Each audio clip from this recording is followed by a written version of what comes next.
El 18 de abril de 1547 llegaba a la corte de Enrique II, rey de Francia, un niño cuya cara y cuerpo estaban cubiertos de pelos. Su singular aspecto se debía a una rara enfermedad congénita que todavía era desconocida en esa época, la hipertricosis, la cual causa un crecimiento incontrolable del pelo. Objeto a veces de estupor y otras de morbosa curiosidad, este hombre nativo de la isla de Tenerife, cuyo nombre era Pedro González, fue apodado como Salvaje o como Hombre Lobo. Este estigma lo acompañó toda su vida y por ello tuvo que combatir contra los prejuicios de sus contemporáneos.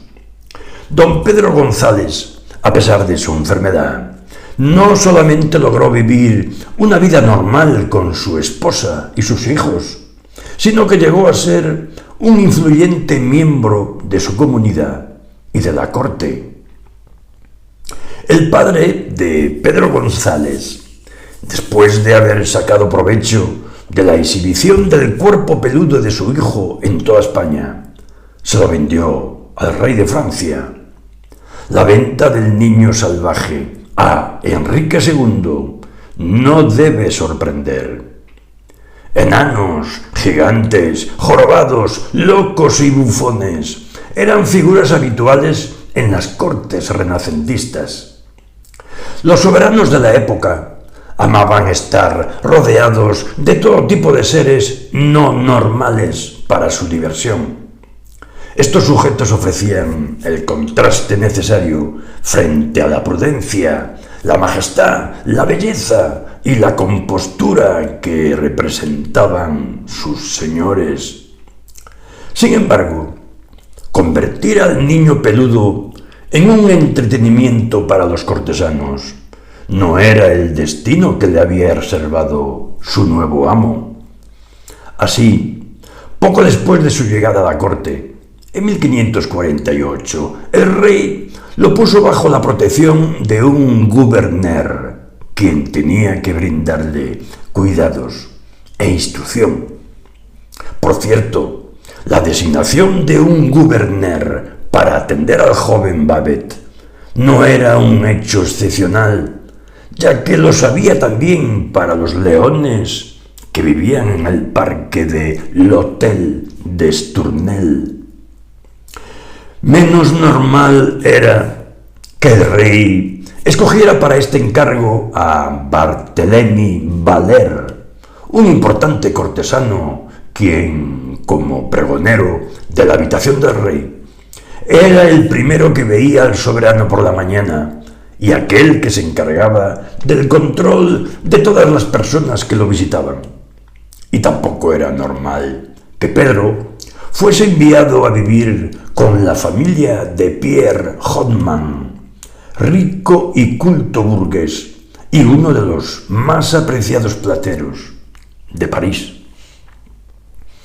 En 1551, el salvaje del rey, como desde este momento empezaría a llamarse Pedro, pasó a otro cortesano, François de la Vacquerie, que lo tendría a cargo por lo menos hasta el año 1552.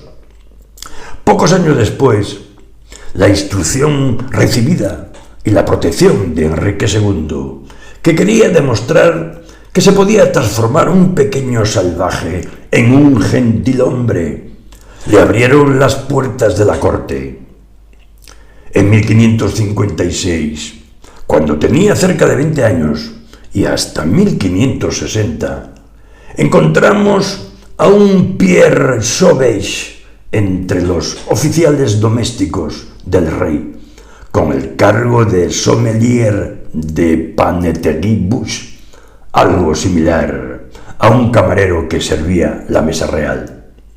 A partir de 1560, las biografías de Pedro González señalan un largo periodo oscuro de más de 20 años. Aparentemente, sobre él y sus pelos Cayó un silencio que permaneció por muchos años totalmente impenetrable. El motivo de lo que los biógrafos han llamado el manto de silencio se ha justificado aduciendo la preocupación de Pedro de hacerse notar lo menos posible, de pasar desapercibido, de no ser el centro de atención debido a sus pelos, sobre todo después de la muerte de su protector, Enrique II, en 1559. En realidad, nuevos documentos aclaran aspectos desconocidos de su vida privada y pública y demuestran que no solamente don Pedro no se escondió para proteger su diferencia, sino que ocupó posiciones relevantes en la corte y en la sociedad. En lo que se refiere a su vida privada, se ha encontrado el contrato matrimonial estipulado en 1570 con su futura esposa Catherine y las actas de bautismo de 4 de sus hijos, François, Pierre, Henry y Charlotte, nacidos entre 1571 y 1578, datos que modifican notablemente lo que se había supuesto hasta el momento. Como consecuencia de su rara enfermedad, don Pedro González tuvo una vida de enfrentamientos con los juicios y prejuicios de sus contemporáneos. Hubo quien vio en él al gentilhombre, al cortesano, al hombre culto integrado socialmente, y quien lo consideró solo un salvaje, un hombre lobo. Esta disparidad de opiniones se corresponde con la percepción que se tenía en el siglo XVI de la deformidad, que en muchos casos era todavía sinónimo de monstruosidad, de alteración del orden general establecido por la naturaleza. La historia de don Pedro González, por lo tanto, va más allá de su experiencia personal, porque representa uno de los primeros intentos de las sociedades europeas de superar las convenciones socialmente aceptadas sobre lo que debía considerarse normal, con sus éxitos sociales y académicos. Don Pedro, sin quererlo, cuestiona el significado negativo que se atribuía a la deformidad e introduce a las sociedades europeas en la modernidad. Con él, la diversidad deja de ser solo un motivo de exclusión social y empieza a ser considerada como una de las muchas posibilidades que existen para definir un ser humano.